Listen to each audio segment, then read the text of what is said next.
he actually held it, and then he put it on his head, and for probably 10 minutes, this man, all by himself, just wept. Just wept. It was...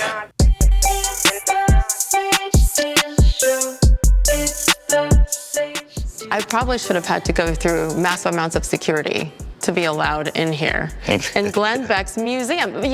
First of all, thank you for allowing me back here, but I didn't know what to call it. This is a museum, if you ask me. What do you call it?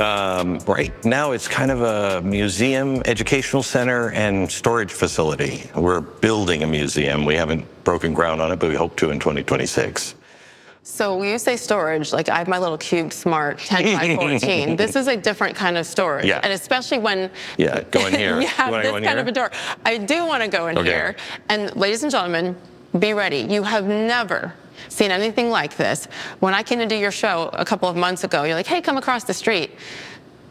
Let's go. Okay. So this is our vault.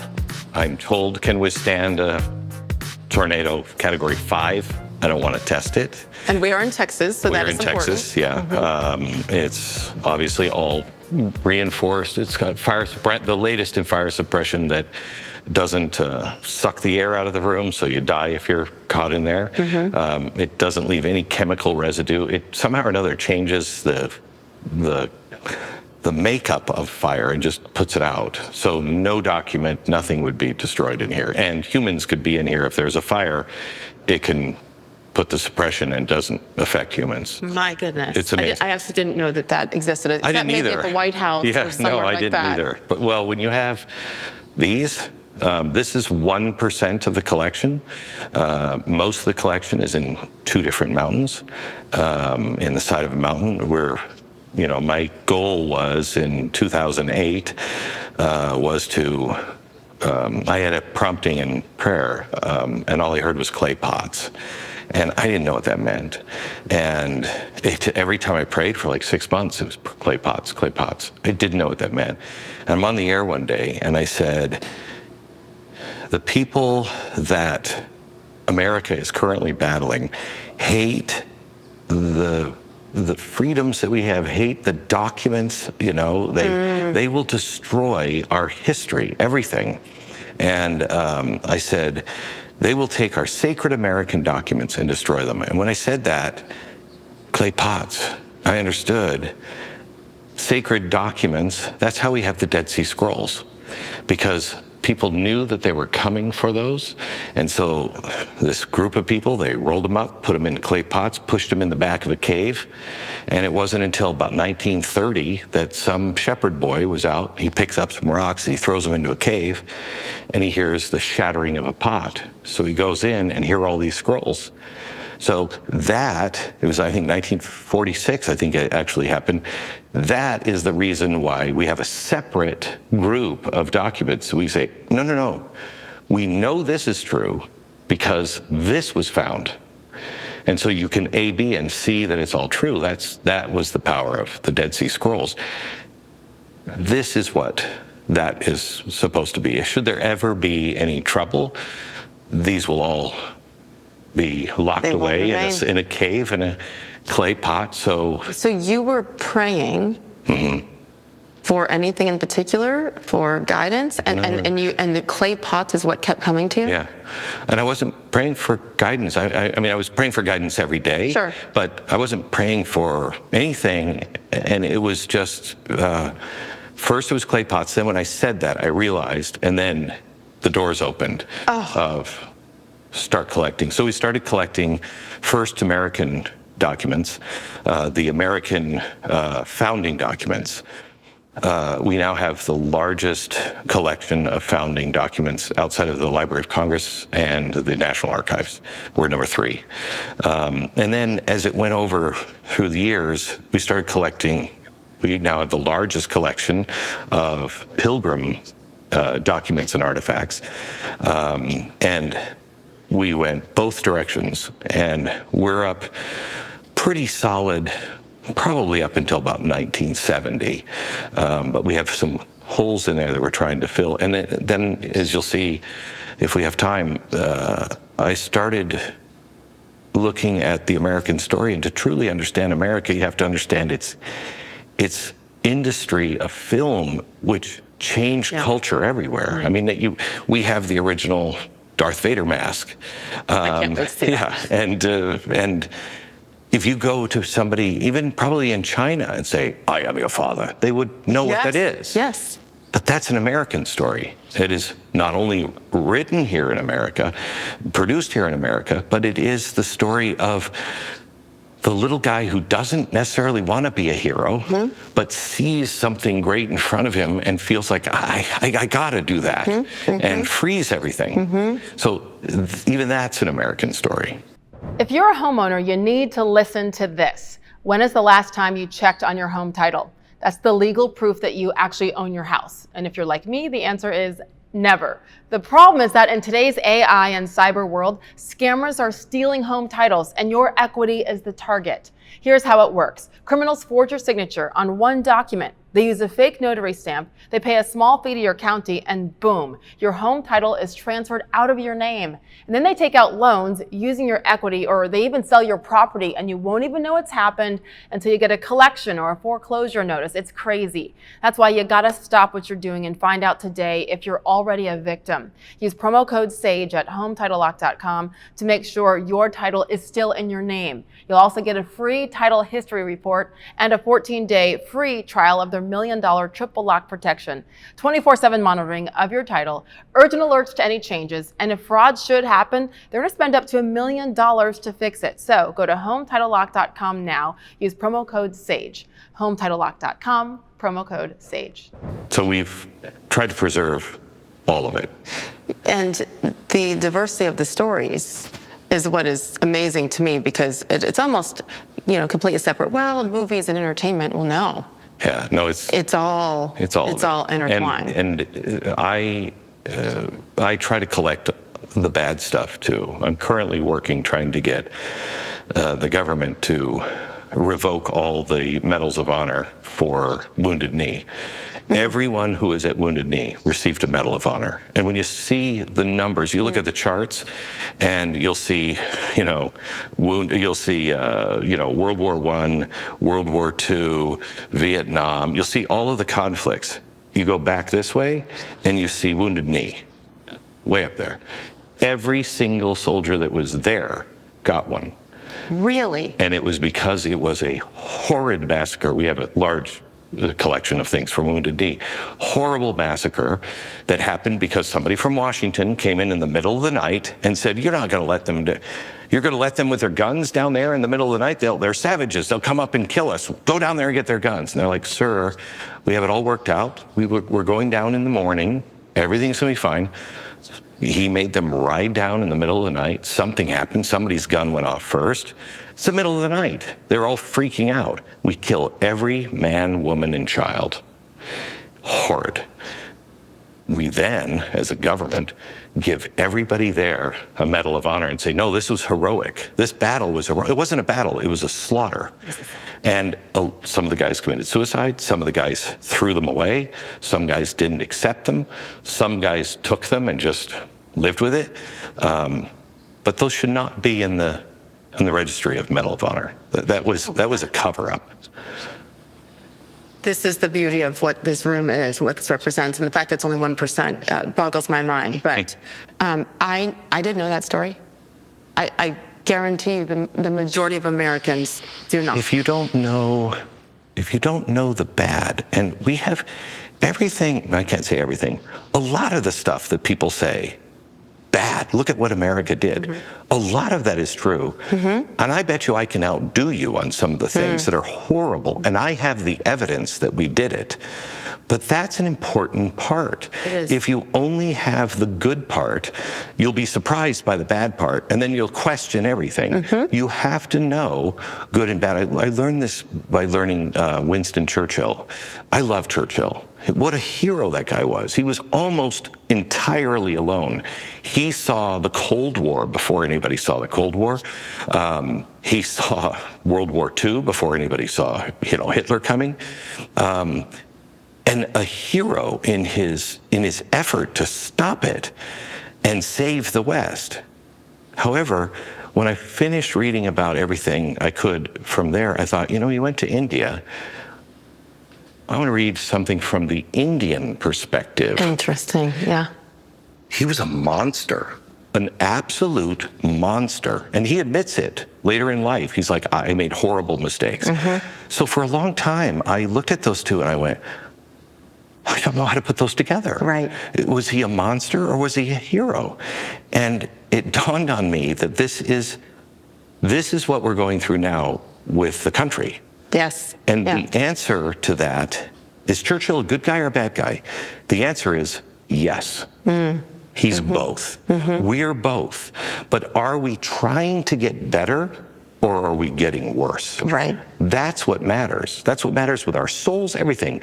Are you striving to go up or are you allowing yourself to go down? I'm so glad that you're focusing on the bad too.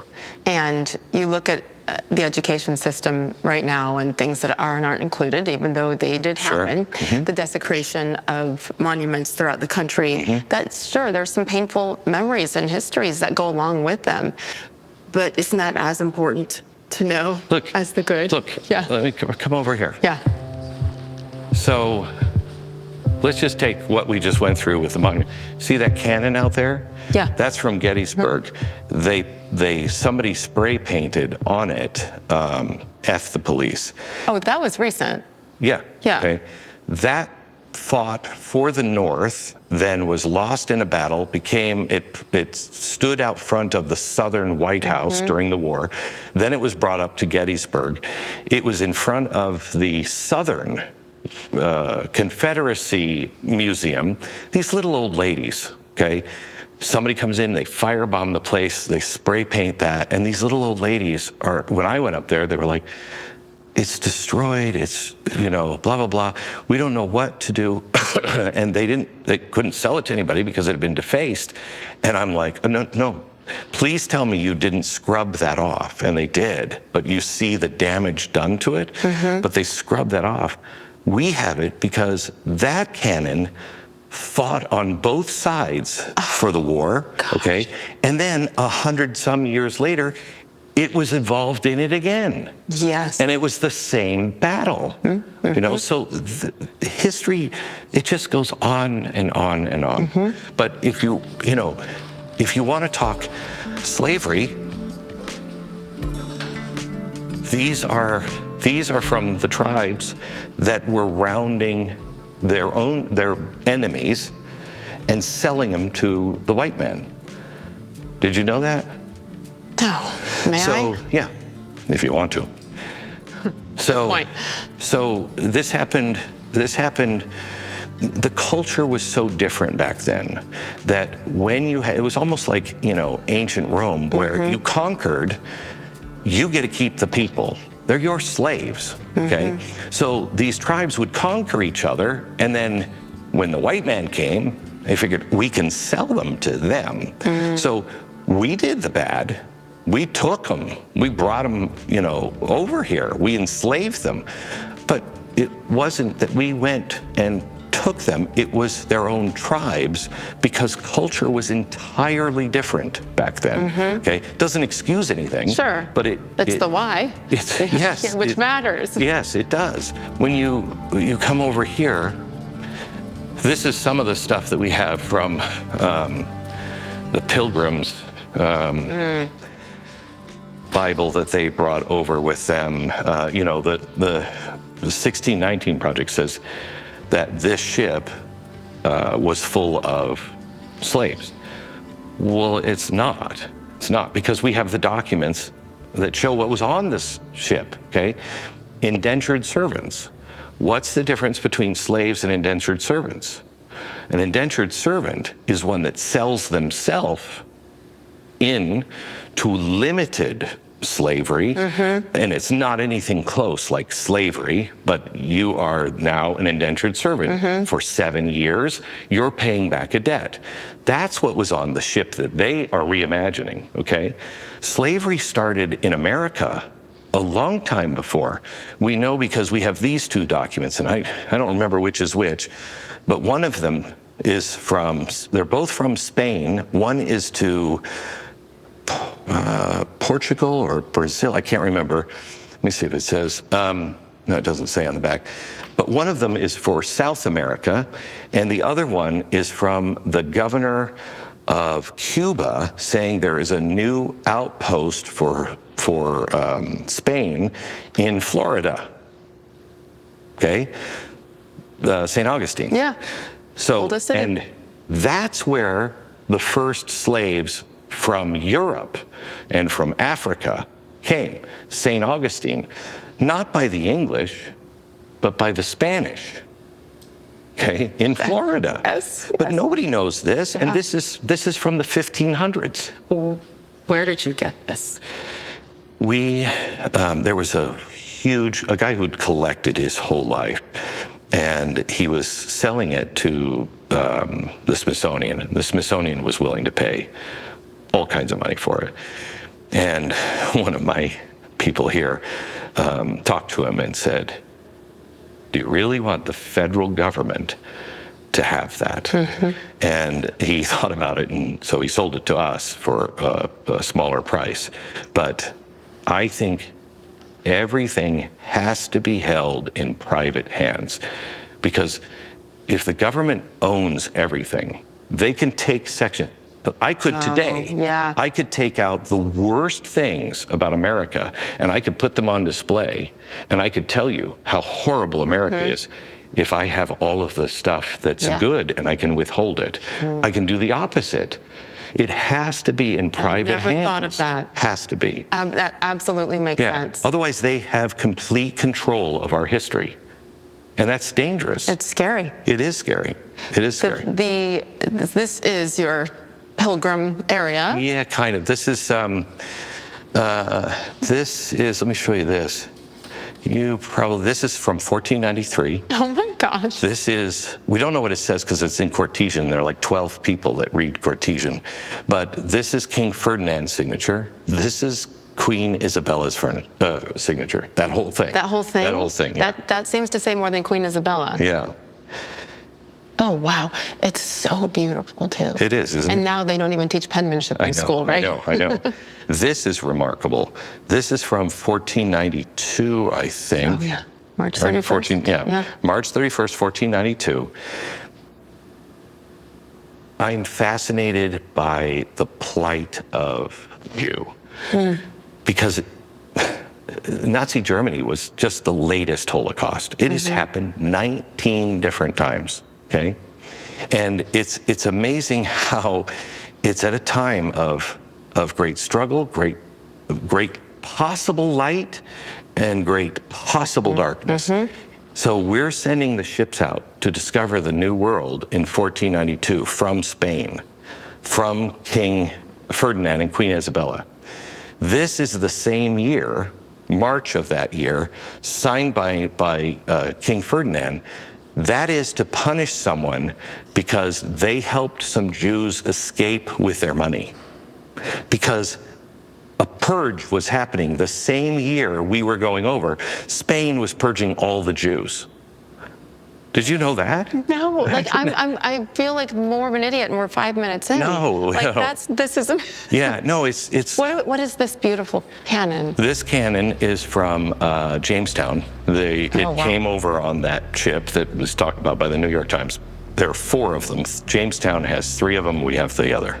Wow. Okay. One of the things we talked about when I was here with you last time, and I don't know how much you want to go into this, but the cost. I mean, the sheer amount of cost for one item. How do you? My kids are not going to receive anything in the end. Some of this, a lot of this was purchased by me over the years, and I'm fortunate enough to be handsomely paid. And then the museum that I started, people also give to the museum, and that also helps defray some of the costs. But because it's overwhelming to me to even consider, based on the history of these documents. Yeah. From just the 1400s. Yeah. One of them. Yeah. Just the little collection you see here is probably worth about $2 million. Which part? This. Just the Pilgrim? Yeah. Basically? Yeah. 2 million here? Yeah. Okay. I mean, but you get, and with that 2 million, you get this free. That comes wooden with cup. it. That's from the Mayflower. That came over on the Mayflower. Are you serious? Yeah. Do we have the mirror? We don't, it's not here. We also have the looking glass that came over in the Mayflower, and it's about this big. Oh my And you gosh. look in it and you're like, there's no way you could even see yourself in them. Yeah, It's so yeah. crazy. To think who held this I know. and who drank from it I know. and who made it I know. and carved it. I know. Not some factory in China. No. It's a little different. No. Oh, It's amazing. wow.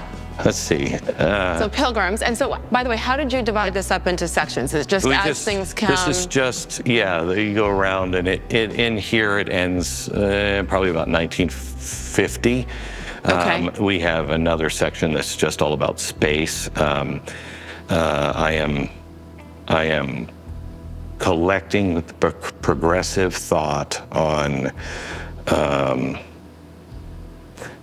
the death cult that is eugenics, from Darwin to Roe. And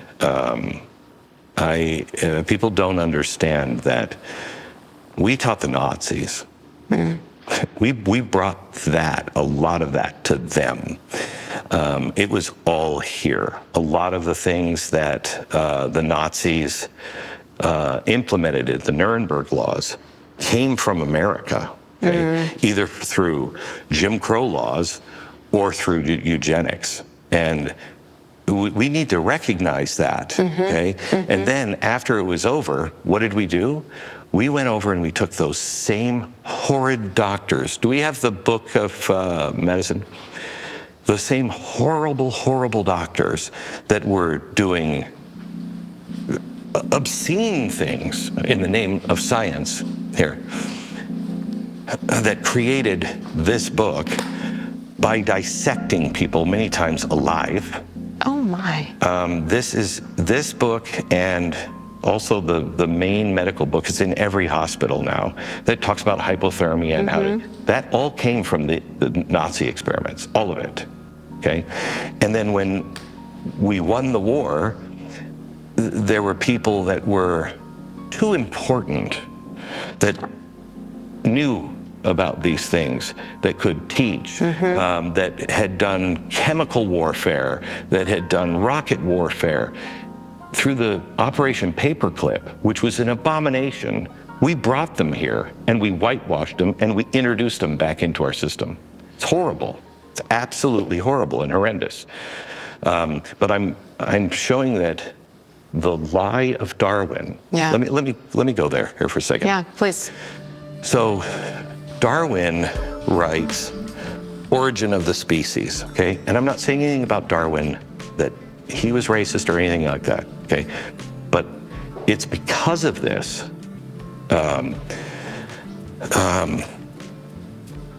racism is codified.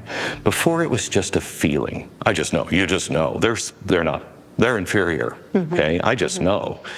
This is the first time that science steps up and says, no, there are subspecies of people, okay? So Origin of the Species, that's what everybody thinks this is called, but nobody remembers the actual title of this book. The Origin of Species, by means of natural selection, that you know that, or read that. Hold on, Glenn. I know. Or the preservation of favored races and the struggle for life. Did you know that? Or of favored races. So now he's saying that there are favored races of people. Flat out says it. Right? Okay. Yes. Now, I'm not saying anything about Darwin. What I'm saying is just that is a key that others who are open up. We just killed Lincoln. We just set people free. France is building the Statue of Liberty, okay? Because we broke the chains and we used our documents, our founding documents that she holds, to light the way of freedom, and Yeah. she's got the broken chain. That's because of Abraham Lincoln and what we did in the Civil War. Almost at the same time, Darwin comes out and says favored races. So now you have all those people that wanted to keep slaves going, well, you see, science even says Yes, it. Okay? yes. So that leads to all kinds of trouble. And this is a 5-volume set of the history of the American peoples. Let me see, I have it here. By Woodrow Wilson. A horrible guy, okay? I mean, I could fill hours just talking about Woodrow Wilson, one of the worst presidents of all time. Horrible, horrible racist, and just godless guy. And it's so funny. It's not funny. My dad's high school in Levittown, Pennsylvania, Woodrow Wilson High School. And obviously my dad's a black man that graduated in the 1960s. Like, and it was 40 years before that Woodrow Wilson had the Klan on the streets of Washington, D.C., was showing Birth of a Nation. It was the first film ever showed in the White House. He showed it 2 times, Birth of a Nation. That is glorifying the Klan. Absolutely. And he loved it. So he writes, we have books on, what is it called? One of them is called The Colored American Patriots. It's from the 1800s. okay. And it's all about African Americans that helped us found and build the nation. Just the incredible people. For instance, did you know that the American Revolution, in the first battle, first one to fall was a black man? Did you know that at the critical place to where we would have lost early, if we lost this battle, the one who saved it was a black man? No, I didn't know that. And did you know that in the end, a guy who George Washington used as a double spy, okay? Somebody wildly respected by Washington, wildly respected at the time. He's the one who told Washington exactly where to go so we could have our final battle. We have the final battle, and it was because of him, a black man. Black man at the beginning, black man at the middle, black man at the end. Yeah. Why don't we know that? It's the first time I have heard that. Period. That's horrifying. That's horrifying. It is. Your history has been taken. My history has been taken. Our history has been taken from us. Why? So we're not empowered. If the more you can create this grind against each other, the more you can distort, the more you can control history, you can control people. Well, it's been brilliantly done recently. It started with him. Hang on just a second. So let me just show you this one thing. This is Woodrow Wilson. He erases all of, this is the history of America. Not one time does he talk about anyone black in the history of America. Okay, not one. Except here towards the end, he does provide us with a picture Oh my of a black goodness. man. We'll get a close-up of this. Look at that. That's his description Of a black man. That's Woodrow Wilson. And by the way, look at what the caption underneath. A superannuated darky. He calls him a darky in Richmond, Virginia. And that's the only one. That's it. That's Only it. mention. Monkey. Where does that come from? Darwin. And it just gets worse and worse and worse from there. This is the chain that has to be broken, because this is the chain that leads. Let me bring it over here. Boy, this is none of this. But how do we break it? By having conversations, by talking about things like this, by opening these up and showing the world? Yes. I mean, no one discusses this. No. It's obviously a tall task, to say the least, but how do we do this? How do we educate? How do we make sure people know? Because they, like we just said, they are awesome at creating that divisiveness based on lies. Yeah. So the good news is AI is remarkable. The internet, blockchain, remarkable. We have spent the last few years digitizing every item that we have, every document that we have, every book that we have. It can be translated into any language at any time. Soon, by next year, I'm launching 3 different AIs that I have 2 teams of people working around the clock, one on one hemisphere and one on this hemisphere. You finish good, we pick it up. Really? It's all going to be about education. And it will be able to, from a very tight set, AI does not memorize anything. Okay, when you go to a chat GPT, it will make things up because it cannot remember everything. Right.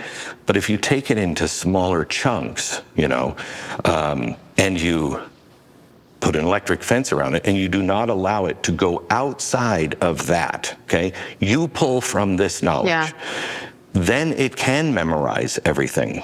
And so you get accurate answers based on what you have in there, okay?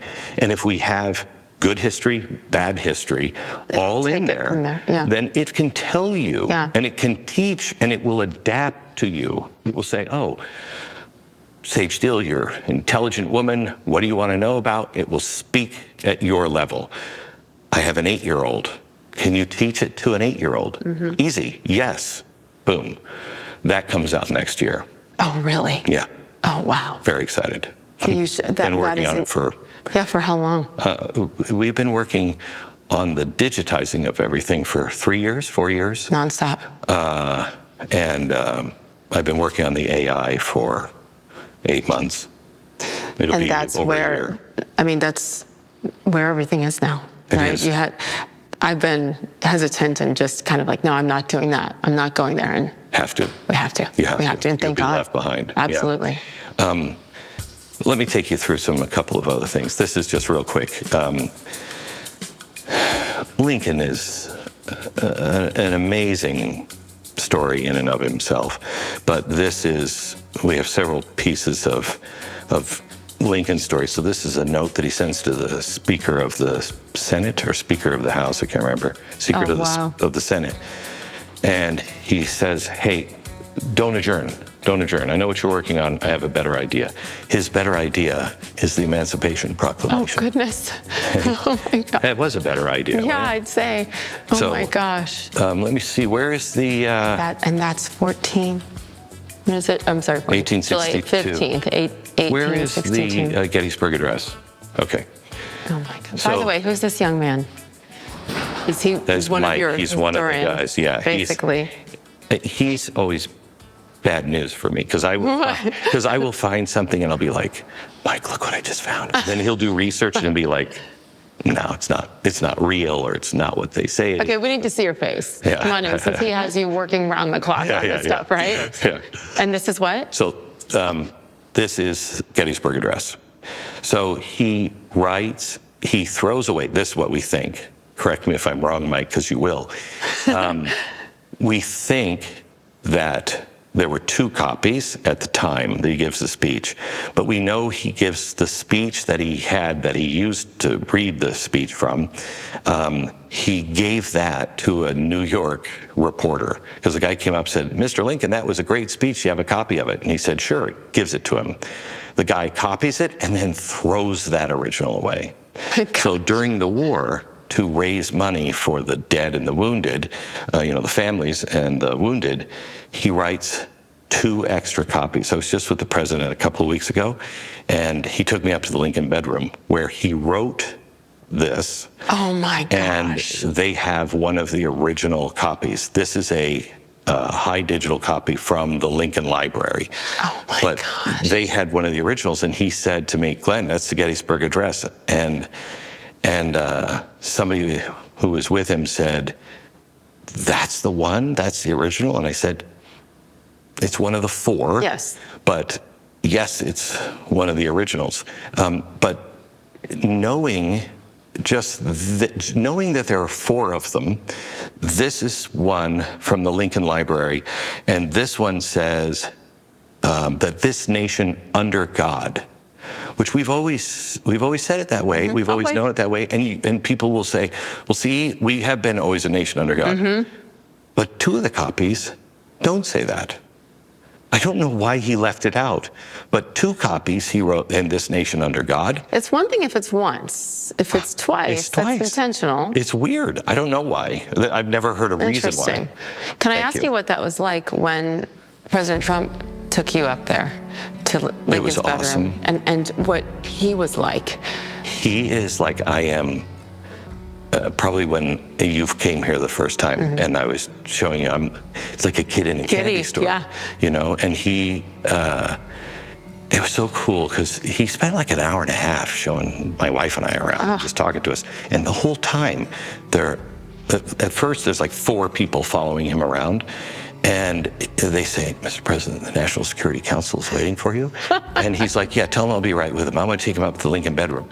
But it ends up being like an hour and a half. Oh my gosh. Okay? And now there's like 20 people following us. So like his schedule is just backing up. And every time he will take a breath, they go, "Mr. President, the National Security Council is still waiting for you." And he's like, "I know." And then he'd turn around and they'd look at me like it's your fault. Like it's my fault. I'm like, if there's a war, it's not my fault. What am I going to say? But at one point, we went downstairs and we were going to the private residence. So we were down kind of in that lower level. That's so awesome. So cool. Oh, you haven't been? No. Oh. I would give my right arm to see that. Oh, it's so cool. It's so cool. So he took you down? He took us downstairs, and we're walking past, there's the library on this side, and I'm not sure what this room is called, but we're walking by, and he stops, and he goes, "Oh, you have to see this." And he turns around, and he goes into this room. He's like, "You're going to love this painting. It's the most beautiful painting in the White House." And I said, I just laugh, and as we're going into the room, I said, "I have to ask you, and I know you're Donald J. Trump, but do you ever," and he stopped me, and I didn't think he knew what I was going to ask him, and he stopped me and he said, "Every day." And I said, "Every day what?" He said, "Every day I wake up and I can't believe I get the chance to live here." He appreciates it. I'm sorry for getting, it's just, he appreciates it. He knows it's not his. He cares for it. I mean, he's just not the guy that everybody says he is. No. For him to know exactly what you were going to say. Right? Yeah. Right? That was shocking to me. I'm picturing him at the beginning of every morning after he's gotten, 2.5 hours of sleep. Yeah. Seems like. And to start your day knowing that. And to walk around with true perspective. And sometimes he doesn't want, he's TJT, right? Yeah. It's almost like he doesn't want that softer side out at times. I think we've seen that change. We've seen that change a little bit after the shooting. He seemed to, soften a little bit with his granddaughter, et cetera. Yeah. But overall, and I understand that, you have to be that powerful figure. That's the real Donald Trump. That's the real Donald Trump, and I wish people would see that. And he will. We went up and we had a conversation that was unbelievable. I mean, it was who I know him to be. And as we're walking down the stairs from the residence and we're coming down, there's this table at the bottom of the stairs, and there's 2 documents and 2 pens, one for me, one for my wife. And they said, Mr. and Mrs. Beck, we need you to sign that. And I said, what's this? And they said, everything he just shared with you, the president would like to keep it between you two. And I haven't ever been more disappointed, because I was like, not that. Yeah. Because that shows who you really are. Yes. You know? Do you think someday, maybe Yes. when it's over, that he will be more okay with that? I don't know. No, but he's going to die before I do. And then I'm released from what I know. Are you? What is it? What did you sign? I don't know. I didn't actually read it. Come on. What a beautiful story. Yeah. So what was I going to show you over here? Oh, so we were talking about Lincoln. Yeah.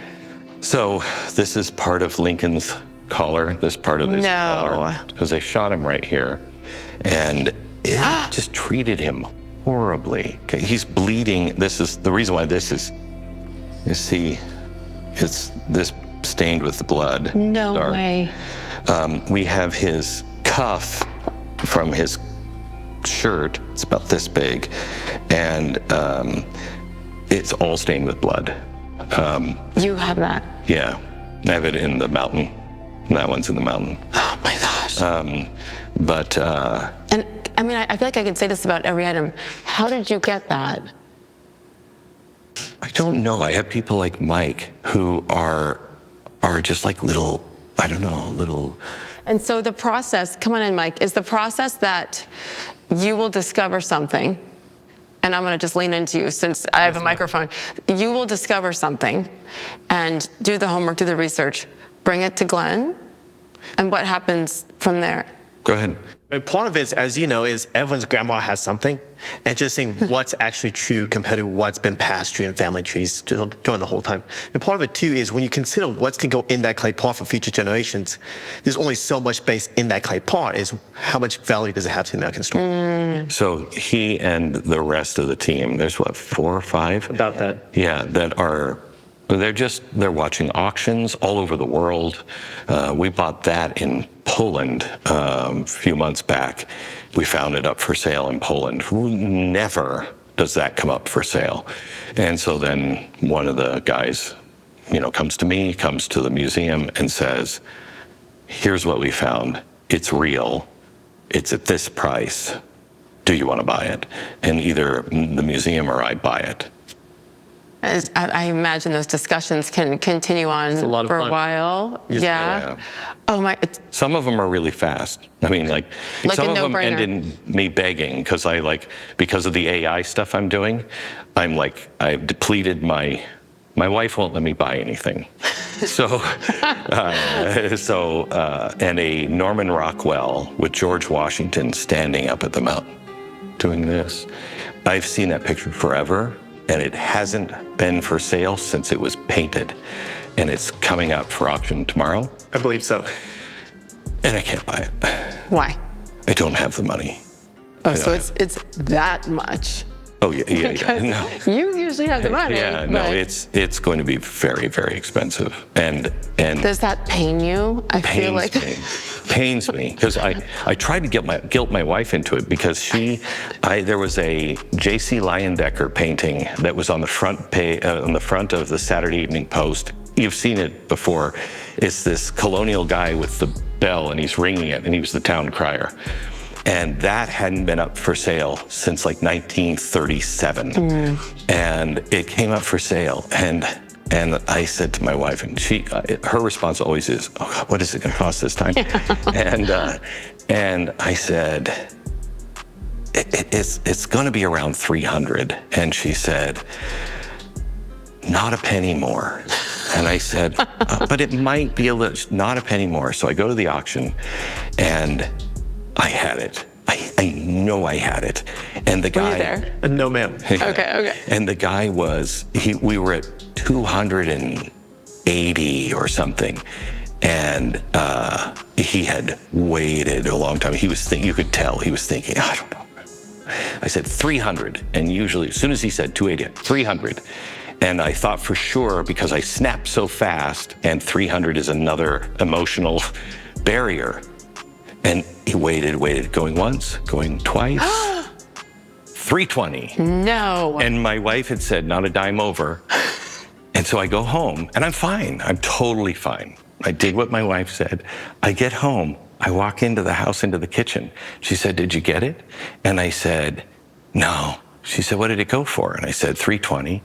She said, well, why didn't you bid more? Oh my God. Oh my That's God. what I did. Oh my God. I said, stop talking. Stop talking right now. Stop talking right now. Don't say that. Oh my goodness. I know. See?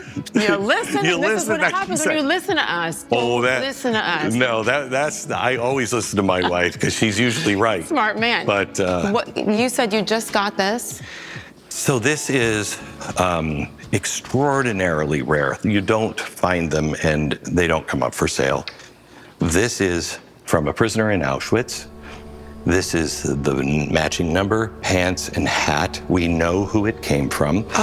He had just passed away. His family no longer wanted it, and it went up for auction. And you see, it looks like a pink triangle, which would indicate that he was gay, but it's not. It's actually faded. It's a red triangle. He was a political prisoner. So that means he was either a communist or a capitalist, and was loud about it. And so he went, and he was in, I think, 2 different camps and survived. So he was one of, seen the newsreels of them pulling up into Auschwitz. He was one of them. Oh my goodness. Yeah. And he recently passed away? Yeah. How old was he? I don't know. Do you know? It was in 1980s. Oh, he died in the 80s? Oh, okay. So, Oh, okay. See, that's why I have mine. Don't go anywhere.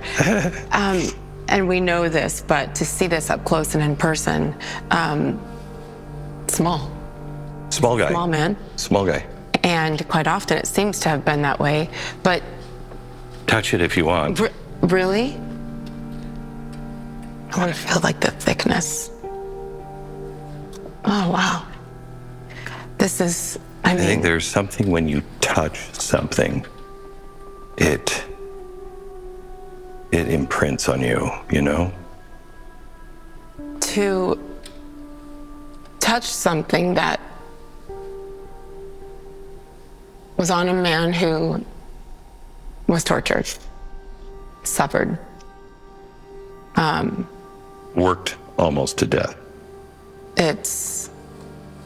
I don't know that I've ever felt like this, because you see the videos, you see the movies, Yeah. and to see this in person, and to have survived it. So I have a friend who owns Eisenhower's helmet with the 4 or 5 stars on it. And I went over to his house, and it's just sitting there on his desk. And I walk in, this guy's an amazing guy. And I walk in and he's talking to me about something. And I said, is that Eisenhower's helmet? And he said, oh yeah, here, try it on. And I said, no. He said, it went through war. You're not gonna hurt it. Yeah. And I didn't put it on my head, but I did hold it. But he let me borrow that when we did a show where we put all this on display. And this little old man was standing by the case that it was in.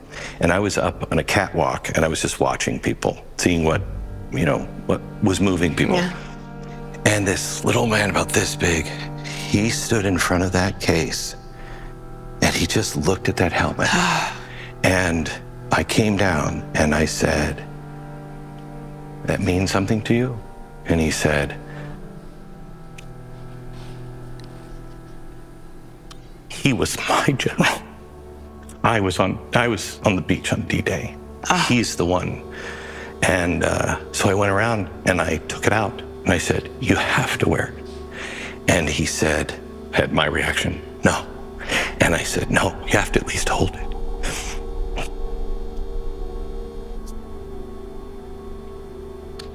The whole museum stopped. He actually held it, and then he put it on his head, and for probably 10 minutes, this man all by himself just wept. Just wept. It was so beautiful. It was so amazing. So amazing. And when you can experience it, and if you come here, there are certain things that we let you touch. We don't let people touch this usually, but we let you touch it because here, this is FDR's wheelchair. Can't believe that, but. Oh my goodness. So George Washington is my guy. I love him. And I was at the Smithsonian, and I was back of house with the head of the American portion of the Smithsonian.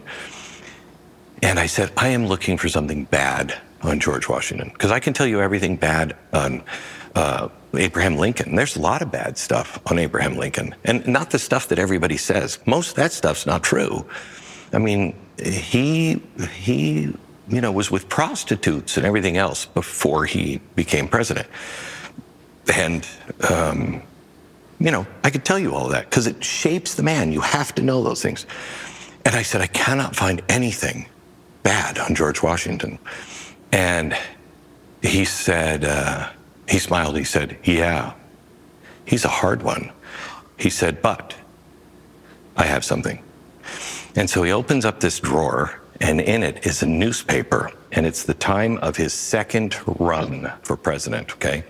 His mom was a giant pain in the ass, okay? She was just, she was so dramatic and, just wanted her boy next to her. So she doesn't want him to run. So she decides to write an op-ed.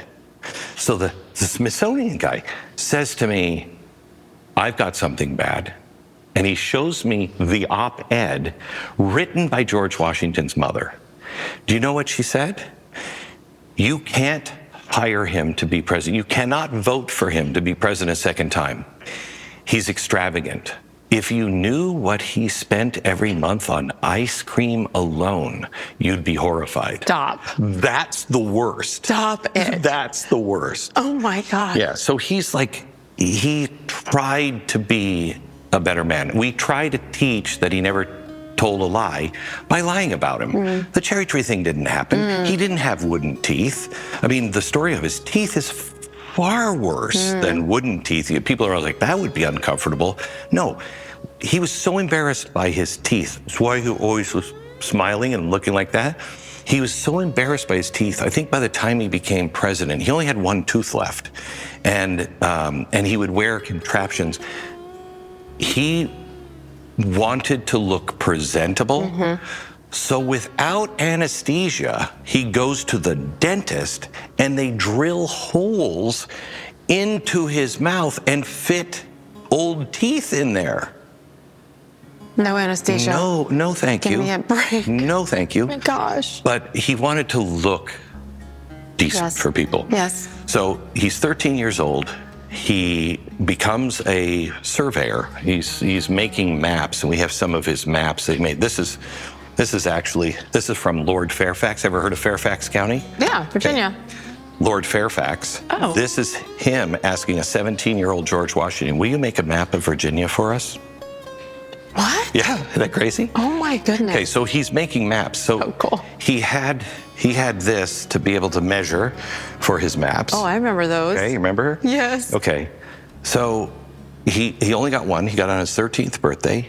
He had it. He used it the day before he died because he was out making maps of Mount Vernon to show where we're going to move trees and plant different things. When you hold on to it, his hand's about the size of mine. Your thumb goes right towards the point. And if you've ever held something for a long time, you know how when you're thinking you'll just rub it? Put this in your hand. Now, rub that. Right? Oh my goodness. Yeah. I think that is a lifetime of a man thinking and pondering. Absolutely. Absolutely. But thinking and pondering in ways that normal people don't. What's the best way to put that? I mean, the one thing I have found, my son was... this is what he used. That's his. These are his eyeglasses. Oh. Played a role in saving the nation. After the revolution, Congress wasn't going to pay soldiers. They were going to go kill Congress. And he wants to talk him down from the tree. He was known as bulletproof. He would walk off the battlefield. There'd be holes through his jacket, holes in his hat, okay? one Native American chief who fought against him when Washington was 16 and he was fighting for the British in the French and Indian War. And one Indian chief said, I and my men had him in our sights 17 times. I fired many of those bullets. The others fired. We each had him in our sights. No one could hit him. He said after the 17th try, we just said, the Great Spirit wants him alive for some reason, move on. Okay, crazy. So he was this larger than life guy. He would be right up at the front on a giant white horse. He stuck out. He was also 6'5". He's a big guy, yeah. Big guy. Towered. The average person was... Especially then. Yeah, 5'5". Right. Okay? And so he towers over. He's the target. They shoot 6 horses out from underneath him. Never wounded once. So he grows into this legend, okay? At the end of the war, he is trying to talk to the men and he wants to read them something. So he asks Alexander Hamilton, who is his aide-de-camp, for his glasses. Room kind of falls quiet because George Washington doesn't wear glasses, okay? And he takes them out and he opens them up and he puts them on his face and the room goes deadly quiet. And he realizes, I'm old now. And he said, badly paraphrasing, forgive me, for I have not only grown white, but I have, my eyes have grown weak and weary in the service of my country. That's all he said. He puts his glasses away and problem solved. Because everyone, and it was embarrassing for him because people saw him for what he really was. And he knew how people saw him, you know? But he humbled himself and changed the course again. So he's fantastic. Those glasses, they look so delicate. Yeah, you want to go ahead if you want. Oh my goodness. Oh my goodness. I mean, this all scares me. Yeah, that's right. Oh, okay. Oh. How blind was he? Totally blind. Oh my gosh. He wore those. Yeah, these are the only pair that I know of. Mount Vernon might know of another pair, but these are his. This, you know, people didn't ask for autographs at the time. They would ask for a lock of your hair. If you're a big fan, could I have a lock of your hair? Really? Yeah. Okay. And it, you know, because you're taking something personal from me. Yeah. So nobody got locks of hair. Yeah. So when he died, so this is a ring. Let me show this. This is a ring of hair, braided. Okay? That's what's in there? That's what's in here. See the hair? And it's braided. No way. So yes. Washington dies. He's on his deathbed. Martha takes out scissors, cuts a big chunk of his hair, puts it in an envelope, sends it to Alexander Hamilton, who was his aide-de-camp forever, and said, he's dead. He would want you to have this. So Alexander Hamilton shows it to his wife. You know, she just thinks this is marvelous. She then takes and braids that hair. It's beautifully braided. Right. Then he takes it to a jeweler and has a ring made out of it. She wears it the rest of her life. Then her daughter wears it the rest of hers. Oh my gosh. Isn't that amazing? So beautiful. Yeah. So beautiful. And that's pretty creative, by the way. Yeah. And a ring. I've never seen anything like that. I've never seen it either. Wow. Yeah. These are grand. These are So have you massive. have you seen this painting before, the Prayer Valley Forge? Okay. So the Arnold Freeberg is the guy who painted it.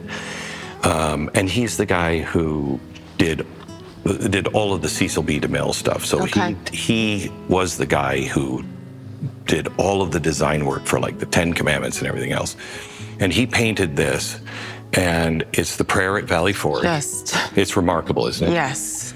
So I was talking about this on the air one day, and I said, because I know I have the color study, and Arnold, before he died, he was changing the colors of this and wanted to get to the original, which at that time was on loan to Mount Vernon. Because he, I don't remember which colors he was like, I think it was the trees. He's like, it's not quite right. But Mount Vernon wouldn't let him come in and paint it until it came back. And they said, you'll have to wait until it's off loan. Well, he dies.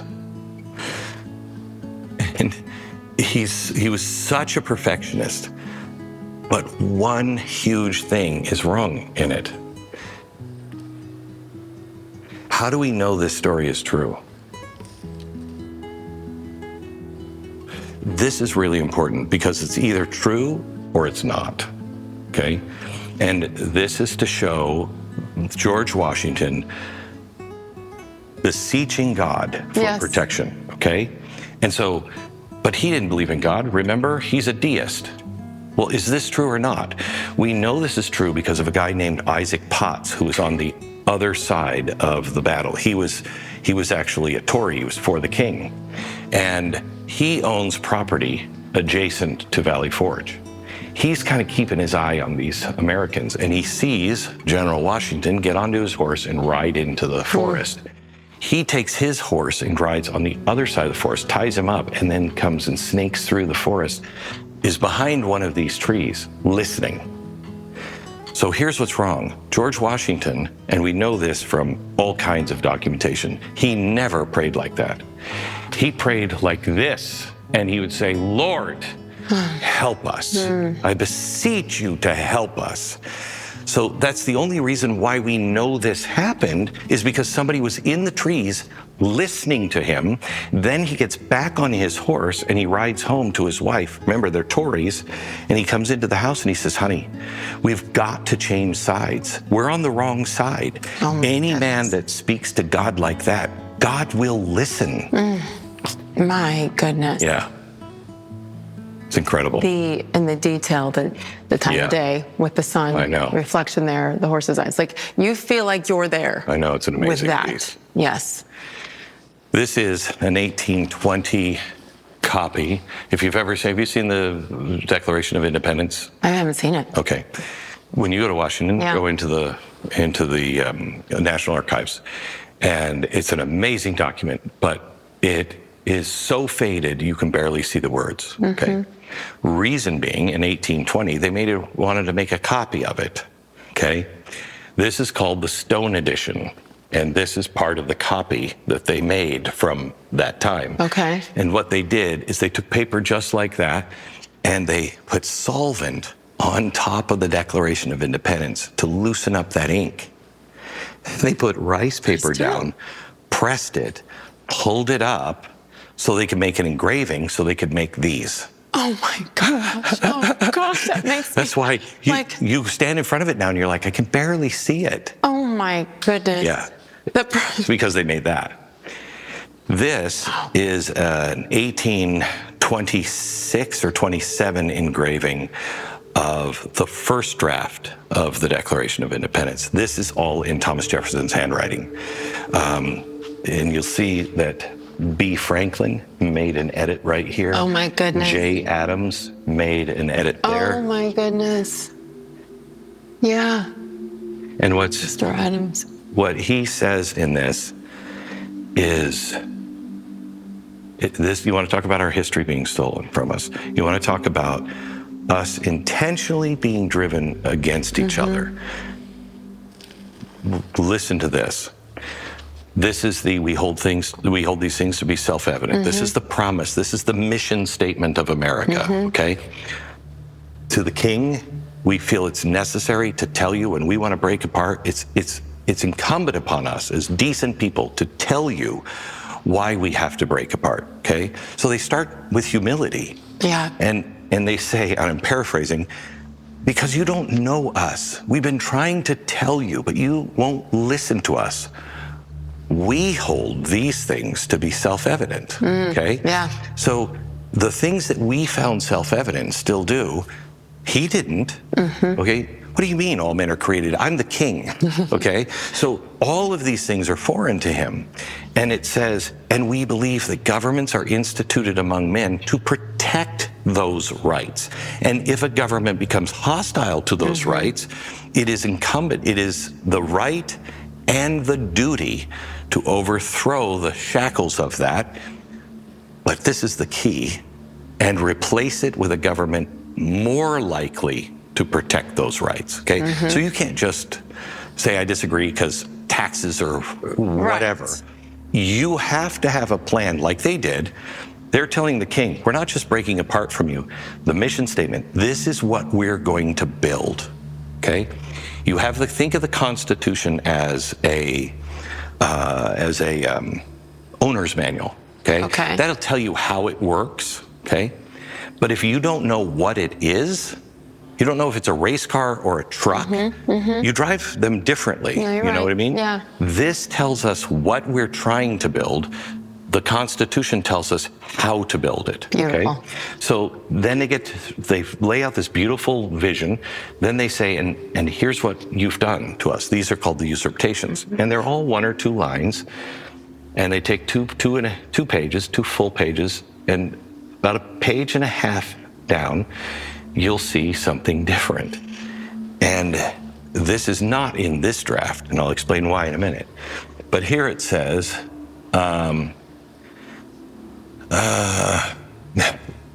the king has waged cruel war against human nature itself by violating its most sacred rights of life and liberty in the persons of a distant people who never offended him, captivating and carrying them into slavery in another slavery. Thomas Jefferson, captivating and carrying them into another hemisphere, or to incur miserable death in their transportation thither.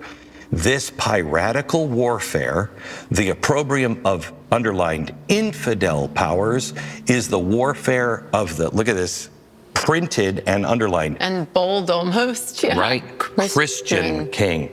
He is mocking the king. You dare call yourself Christian. These are infidel powers, okay?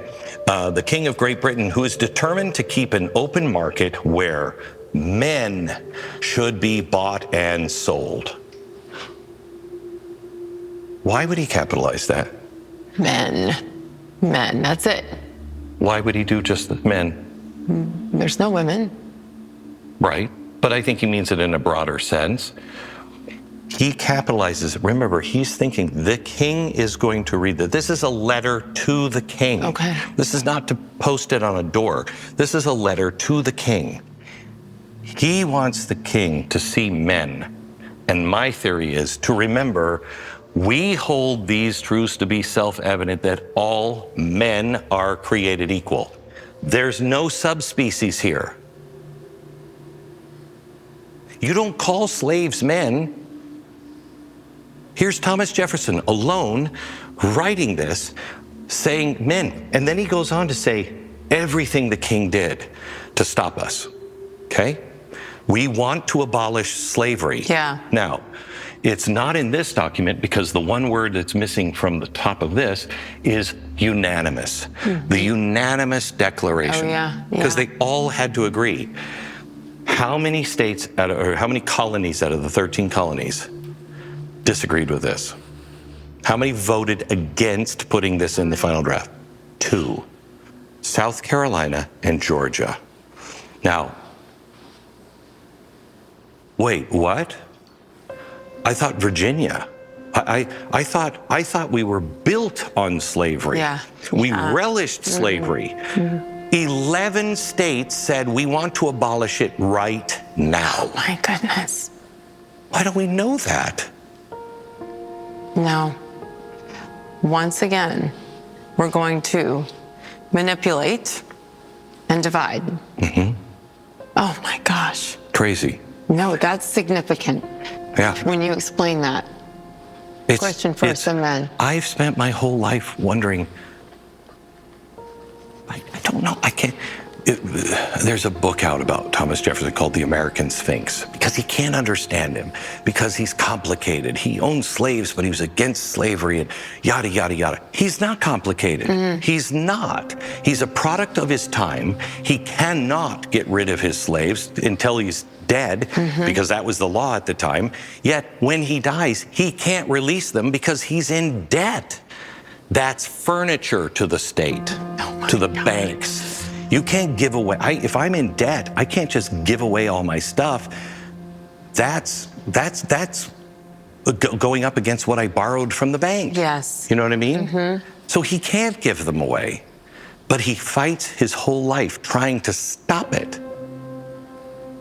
It's too bad, because if we could accept this, then we could argue more about, well, did he do enough?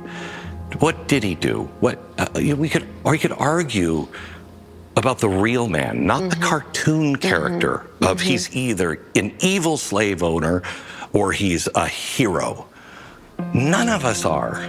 Again, Thomas Jefferson, good or bad? Yes. Yes, all of it, all of it. But I think that's one of the things in today's world where all of it can be true and it's okay because of the bad as well as the good. You grow, you evolve, you hopefully get better, you hopefully teach your children. This is what happens when you don't follow through here, whatever it might be. But there's really simple lessons with this. Like, as we continue to judge, we're human beings, men and women. Donald Trump is a perfect example of that. He's both. He's all of them. And so am I. What gives you hope that we can, get back to that, I guess, or get there fully, or even halfway? There's hunger for the truth right now. More so now. Yeah. There's hunger for the truth. And I look at the darkest moments of our history, and we made it. And we didn't even have a reason to make it. God did not have a reason to save us.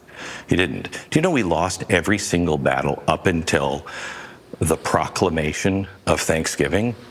Halfway through the Civil War, we're losing everything. I think maybe we won one before.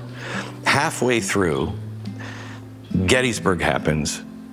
Lincoln's driven to his knees.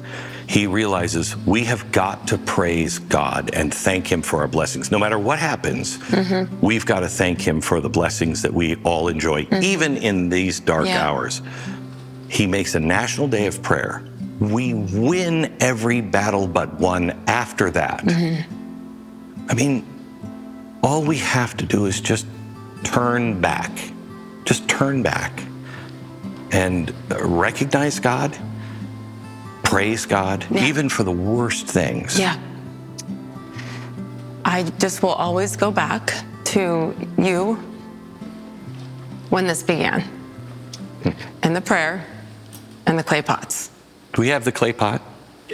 Come here, I'll show you. No, you don't. Yeah, I do. So the guy who is doing the restoration of Jerusalem, they found the Bethesda pool, and they're restoring the road to the temple. And he came, and we were talking, and we've become friends, and he said, and he came through like you did, and he said, what started this? And I said, clay pots.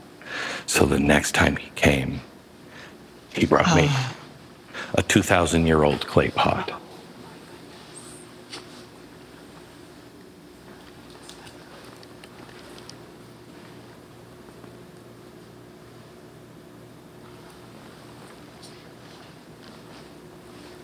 Oh, that's beautiful. That is beautiful. Where were you when you prayed that day? Or I guess it was repeatedly, it kept happening, yeah, right? I was at home. Yeah. When you received this? I was in my office, and he came in with his box, and he was insistent that he comes and sees me on this day, and usually, we're like, he is like, last minute, I can't make it, or I can't make it. He was like, no, I have to see you on that day, because I didn't know, he had brought this all the way from Jerusalem. And he takes it out of the box, and he hands it to me. Like, it's like a baby. Yes. It is. And I grab it, and then he doesn't let go. And he's like, are you sure you have it? And I'm like, not now. Now I'm you not. understand. Yeah, now I don't. There's times, even just today, I'm like, I don't think I want to touch that. I don't want to be responsible. I don't want to take anything. But that I don't. I've never touched that except for that one time. Yeah. That is stunning. Yeah. That is stunning. It's amazing. What is your favorite area? I'm fascinated by World War II. Yeah. There's great stories from World War II, both the darkest and the best. Can I just take you for a quick highlights? Please, okay. yeah. So Tokyo Rose's microphone. The bell, the church bell for the Catholic cathedral in Nagasaki that was in service when we dropped the bomb. That's the communion bell. There's only 2 bells left from that day because they were like, I don't even remember, 500 feet or yards away from ground zero. They were in service, this beautiful cathedral. The only thing left was the big, huge bell and this bell. And the big bell is now in the Peace Park. Oh. Okay, in Nagasaki. Yeah. The Tokyo Rose's microphone. This is I don't even know, prototype of the core for Fat Man or Little Boy? Just generally Manhattan. Okay, Manhattan Project. This is the records of Adolf Hitler, all of his doctors. We rounded them all up. And we were like, what was he on? What were you doing to him? What were you treating him for? So this is the final report, and it includes all of the documents of his exams from the doctors, et cetera, et cetera. The only thing missing from it is when they tried to kill him in the wolf's lair and they blew up the room. He had an x-ray of his head because they thought he had a concussion. So he had an x-ray of his head done. Somebody has removed the x-ray from this, but this is the flight log from the bombing of Hiroshima. This is a guy on the plane when we dropped it. What? Yeah, listen to this.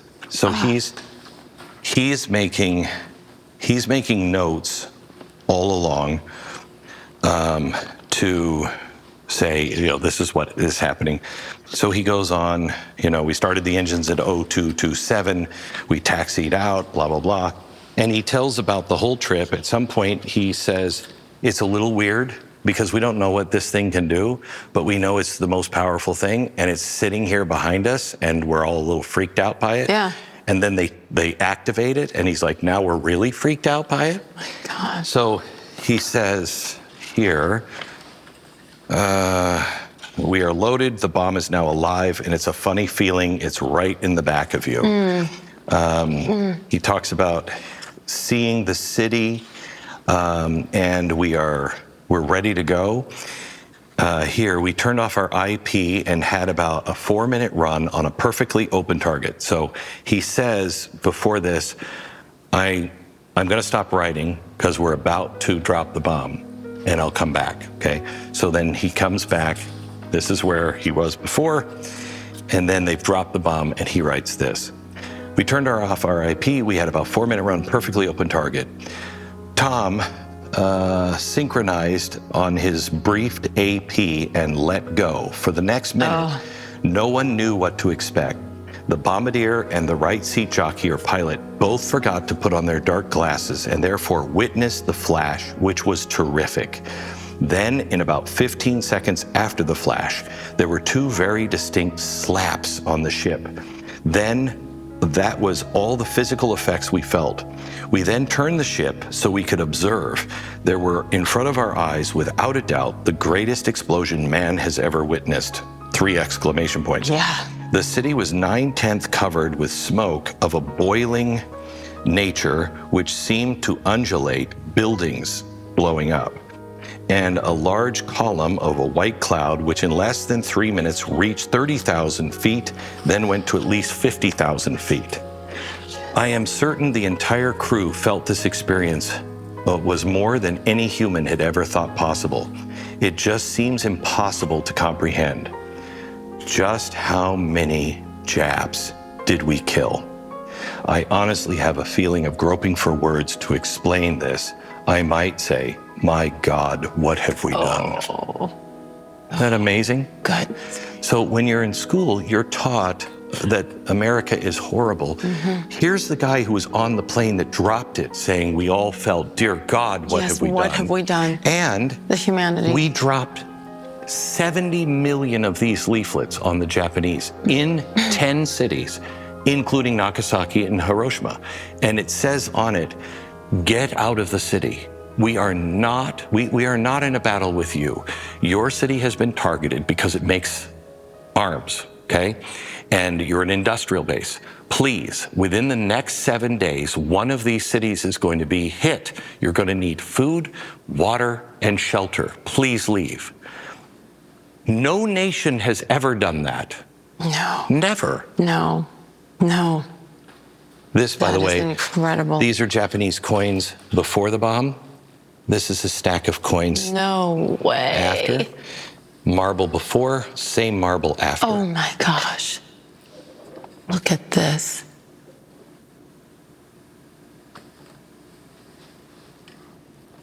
Crazy, right? Amazing.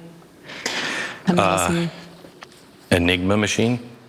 Oh, Have you ever seen The Great Escape, the movie? no. Okay, I'm about a decade behind on everything. That's okay. So The Great Escape came out in the 1960s, and it was the true escape of British and Allied soldiers from Stalag, 13, I think, or 12. And it was nobody's going to escape. And they dug a tunnel, okay, in 10 months.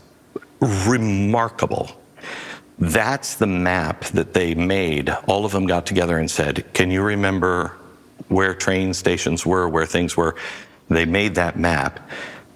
So when they got out of the tunnel, everybody could know where to go.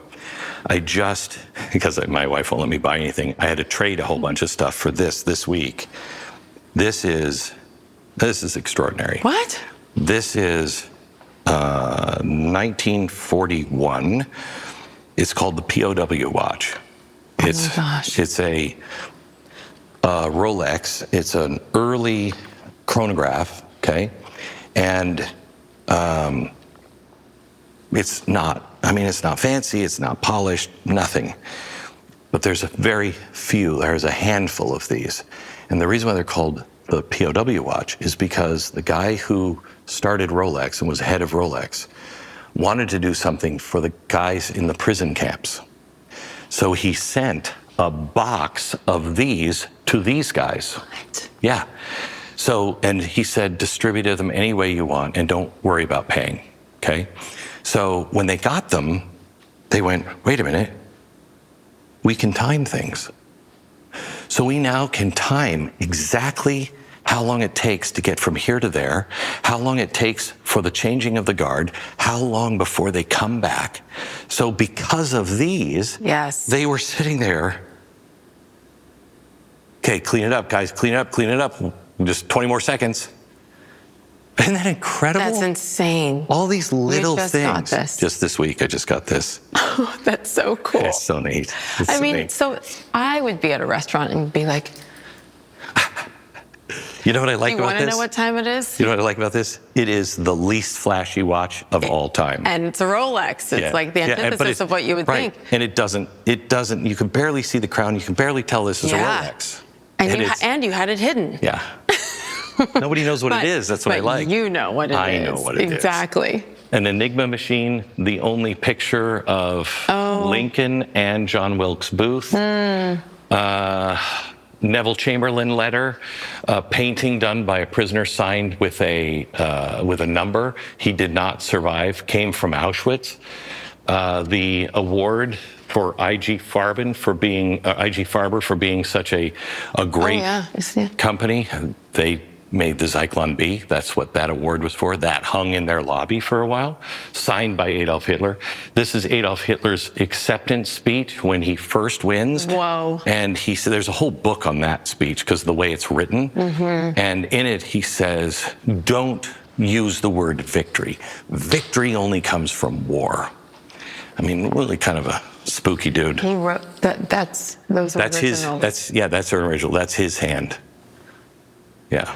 These are the fezzes for, I think this was out of Croatia, but a lot of them were from the Middle East. This was really spurred on with the Grand Mufti. They were the Muslim SS officers who, their uniform, if you look inside the hat, you can see where this one was made. This was made in Dachau. So you had the Jews making, the uniforms for the people who were trying to kill them. And what is this for a child? No, this is great. We searched probably 10 years for that, and they come in different sizes. This is the only one we've ever found. It's called Rupert, okay? And because D-Day, we had to appear to be overwhelming, okay? So everything was a game, everything was a show, everything was psych, okay? So we wanted to redirect the fire from the beaches to the air behind. So our planes flew over and they dropped these, and the little parachute would open up, and it looked like soldiers were parachuting down because of the distance. So they would direct their fire at these guys. Way. Yeah, we lost a lot of Ruperts those days. Isn't that brilliant? That's brilliant. The guy who came up with that it's in the other room. You want to go with me? Yes. The other room? Yes. The guy who came up with that is a guy who I think we may not have won. By the way, that's Mary Todd Lincoln's funeral dress. Oh my gosh. Or her mourning dress. Oh my God. Those are Buffalo Bills gloves. That's what? Yeah. This is an interesting little corner. I know. That's Sputnik. That's the uniform of a Indian scout, and that is the pipes that came from, I think it's St. John's, where during the Revolution, George Washington would go to service from time to time. It's pretty amazing. Anyway. Random. So I don't think we would have made it if it wasn't for this one guy, Charlie Chaplin's cane, right there. Yeah, you want to touch it? Yes. Yeah. So this was given to Danny Kaye by Charlie Chaplin because they said in like 1950, the new Charlie Chaplin is Danny Kaye. Knock on Danny Kaye's door one day, and there was Charlie Chaplin, and he said, "You must have the cane." And he gave it to him. Isn't that crazy? Oh my goodness. This bamboo. Yeah. Yeah. And he used to be very flexible. It's obviously not now. So delicate. Yeah. I mean, yeah. For what he was using, when you go back and look. When you go back and look, and it was green at the time. If you go back and look, he could lean on it and it would bend. Wow. Yeah. Wow. Great. Okay, I get nervous. Okay.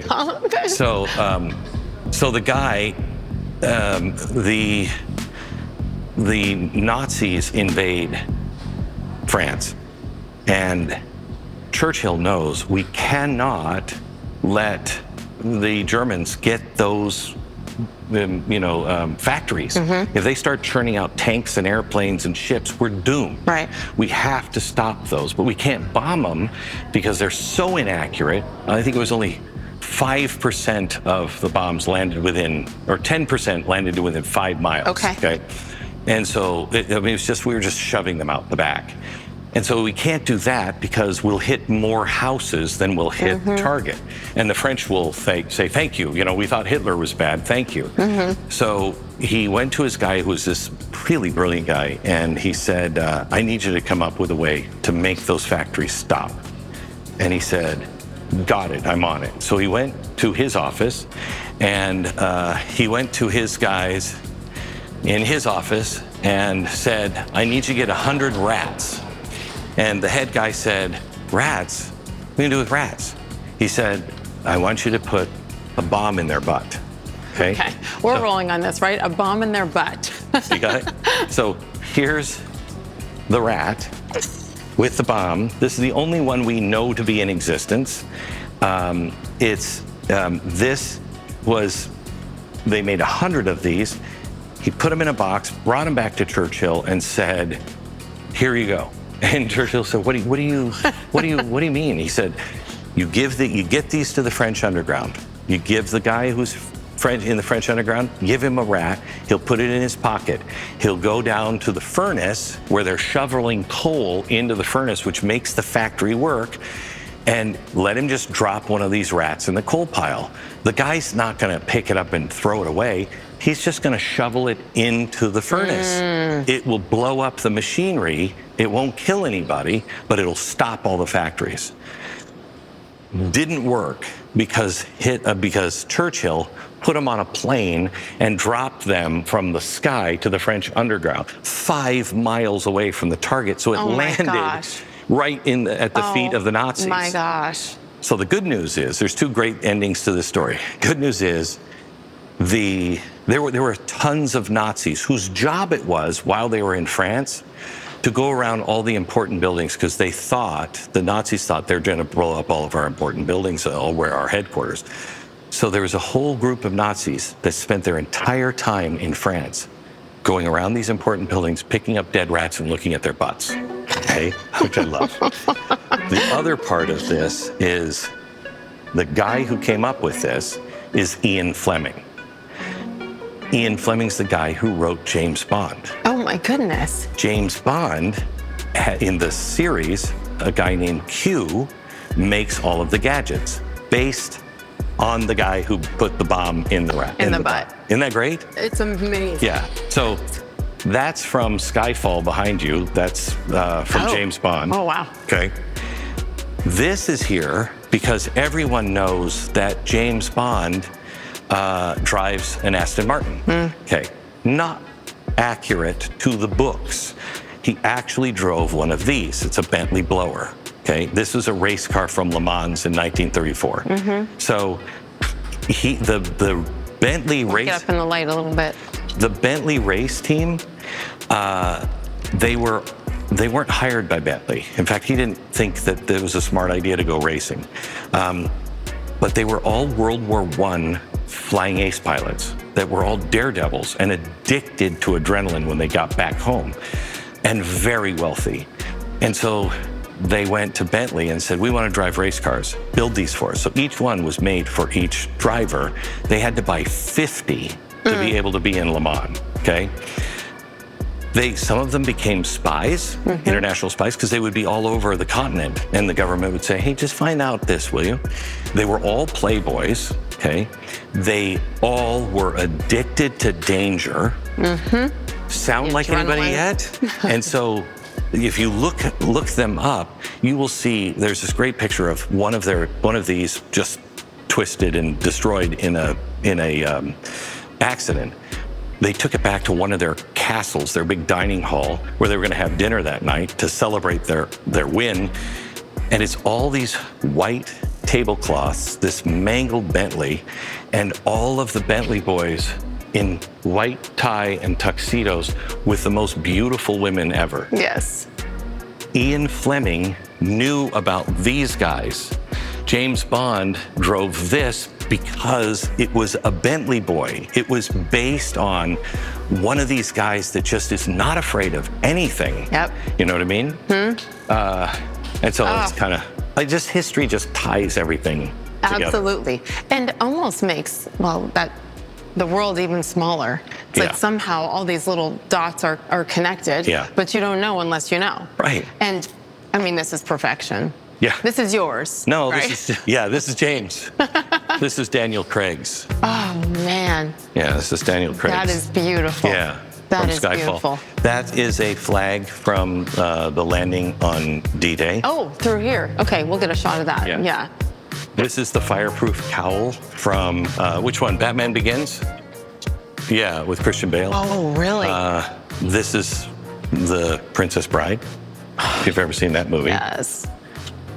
Unbelievable. That over there is the first hand of Iron Man from the first movie. That is the first drawing of Disneyland, something called the Lost Prospectus. That's hand-colored by Walt Disney. No way. Yeah, it's the first drawing of Disneyland there. What's the date on that? That's I was 1954. gonna say. Wow, look at that. And that's California. That's the original. Right. Yep. This is a contract that you see his signatures on the second page. That's his contract selling his name to the Walt Disney Corporation so he can afford to build that. Unbelievable. Yeah. Unbelievable. I love this. I mean, So one of the 7 made, there were, we don't know how many were made originally for the movie. the dresses or the shoes? The dress The is dressing. just a reproduction. Okay. This is an official reproduction for the 50th anniversary. There's 7 that were made. And at first, we thought we got one of the original 7 by mistake because I think there were 7 made or that are known to be in existence. This was made for the 250 or the 50th. They were going to make 50 pairs. They ended up only making 7 because they were too hard to make. But Oh, look at that. Judy Garland on the inside. Oh my gosh. And this is felt. Do you know, this tells us something about this shoe. This is what confused us because we looked and we didn't see the felt on any of the other 7. Why is felt here? I mean, she's not sliding. That's the initial thought, right? Because- Slippery. The sound? Sound. The sound. The Yellow Brick Road. This shoe would have been made for the Yellow Brick Road because the Yellow Brick Road was made out of plywood. Oh my gosh. And Oh so my they gosh. needed the felt on the shoes so it didn't sound like plywood. Like plywood. Isn't that Yes. crazy? That's nuts. Great. Yeah. Ah, That's the beautiful. you killed the witch, and this is his. That's it. The you scepter. killed the witch. that- Yeah, you know what I mean. Oh my gosh. Yeah. Yeah. The original script from War of the Worlds, the original script of Citizen Kane. Yes. I have a lot of stuff from Orson Welles. He was he's kind of a special guy to me, and I know his child. So I have every one of his personal scripts. I have his storyboard from. Do you really? Yeah, from Citizen Kane. Willy Wonka and the Chocolate Factory, The Golden Ticket. That's the Golden- C.B. DeMille, his. My favorite. These are like, this brings you back. I know. To your childhood. I know. Oh my goodness. This is Willy Wonka's practice cane. How do we know if there's golden tickets in there? There's Can not. I open one? There's not. They're like cardboard inside. Yeah, fine. Hoverboard. Jaws. Yeah. This is there's a famous picture with Steven Spielberg in this Oh, cool. for Jaws. This is Leave It to Beaver's baseball glove. Oh. Heart of the Ocean from the Titanic. We have one of the lifeboats from Titanic. We have a lot of stuff from Titanic next door. You'll see there's Darth Vader. C-3PO, that's Superman from, what's his name? He was paralyzed. Christopher Reeve. That's Ben-Hur's chariot. Oh, yeah. Isn't that crazy? The ship that Ben-Hur was on, where he was a slave, that's the big ship. The ship behind the guy in the costume, that's the one that set the big ship on fire. Yes. This was a gift from Orson to his girlfriend, who he then married, Rita Hayworth. And it's the first year of the Lincoln Continental. Stunning. Yeah, it's beautiful. Stunning. It's beautiful. How much work has been done on this? On this one? Yeah. None. That's... She kept it her whole life. Then she gave it to her little old secretary who had it. Then it was sold to a friend of mine. He had it. He just kept it in showroom quality. And he just recently said, I know what a fan you are of Orson Welles. Here. Did you cry? Oh, I cried. I cried. Yeah. Wow. An electric chair from turn of the century. Oh. I have that because this is a letter from Thomas Edison and one from Nikola Tesla. Nikola Tesla, this is an amazing letter. I'm going to tell you some other time. But this was created because Edison wanted to prove Tesla wrong, and it didn't work. from France, actually used Really? from Ukraine in the first 2016 uprising. This is Lucille Ball's makeup table. She used it when she was Vanity. shooting I Love Lucy. Oh my her whole gosh. life. We bought it from her estate. They say she used it the day before she died. Wow. She's responsible for Star Trek. She's responsible for Mission Impossible. She and Desi are responsible for the 3-camera shoot that you used your whole life. Time. We wouldn't have had a rerun if it wasn't for Desi Arnaz. This is the first drawing of a Klingon ship, which she greenlit. Oh my gosh. That's her dress from I Love Lucy. That is the jacket from Good Will Hunting from Robin Williams. Oh, yeah.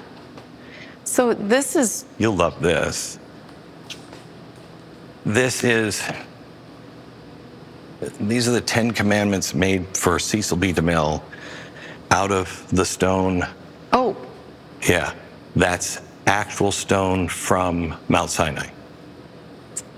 He was like a stickler for everything being right. Isn't that that beautiful? is incredible. Incredible. Glenn, one of the things that stood out to me is the diversity. Can I use that word in that way today? Yes, you can. Gosh darn it. This room to the other room that's locked and sealed and nothing can penetrate it. I mean, from entertainment, childhood memories, to, the most historical artifacts in the world. Where does that come from? Where I think most people would be like one or the other. You like all of it. I do. I like, when you come up to my ranch, you'll see I built that for my grandchildren, my great-grandchildren, who may never meet me, to know what I believed in. And so I believe there's meaning in everything. And so I surround myself with things of meaning. All of this, it tells one story, well, except for the Bentley, tells one story, the American story, in every way we possibly can. Yeah. And I hope before I die, it is much, again, this is 1% of the collection, but I hope it's a lot larger, when I'm gone. And it's a lifeboat. It's everything is here that you would need to restart our society and learn from the mistakes of the past. Yeah, good and bad, about any single human being. Yeah. So let's fast forward 50 years, 100 years. I hope you don't mind this question, but what do you want people to remember about you? Me? Yeah. They won't. No, they won't. They won't. Here's why. Okay, fine, you're family, but here's why I believe you're wrong. That's probably the only time I'll ever say this to you, that I think you're wrong. You are teaching every day when you go on the air, no matter what the topic, whether it's something where you're blessing us with all your historical knowledge or just getting to know someone. You are teaching us. You're making us smarter and better and more appreciative. Even the people who don't want to listen, deep down they know. That is so meaningful. But I know history. Yeah. And I know the stories of people who did amazing things that none of us know. I'm a guy collecting a bunch of stuff. What I hope... You're a teacher. You're a teacher. Thank you. And in today's day and age, I'm desperate for it. We just need it more than ever. You're going to love what I'm putting out then in January. You're going to love it. And I've got AI on the way. Oh gosh, did you ever think you'd say that? Never. Huh? Never. And look. But, I've been working on it for a long time, and we've found ways to make it work for us. The minute it begins to work for it, turn it off. But we have a period of time where we can use it in remarkable ways to bring all of this stuff to life. All of this stuff to life. All of these objects, everything is being 3D scanned. So as technology grows, you'll be able to hold it. Yeah. You'll be able to, you know what I mean? Yeah. And what's ahead is remarkable. Remarkable. for me to be able to touch what, I mean, the clothing that someone wore in Auschwitz, unforgettable. And you're right, that is when it really sinks in, I think, the magnitude of what human beings have gone through. Yeah. I'm so grateful that you listened to God in that moment, on your knees, praying in the clay pots. So many people don't listen and aren't open to receiving it. And gosh, what if you hadn't? That's how this began. You know what's funny is people, it's not that they don't listen, they're not used to separating themselves from what sounds like them, but is probably a spiritual prompting. And then they think, I can't make a difference. That's ridiculous. And so they pass on it. I will tell you, don't ever pass on it. And I honestly believe that the Lord and I are going to have a very hard laugh, because I'm gonna get there, and I have this feeling he's gonna be like, that's not what I meant by clay pots. I mean, it was a good job, but that's not what I wanted you to do. You know? That's not what he's gonna say. But, I think he's gonna say, well done. God bless you. I love you. Thank you so much. Love you, love you. And I look forward to seeing the other 99%. And you said it on tape, so now you have to. Anytime. Thank you. Thank you.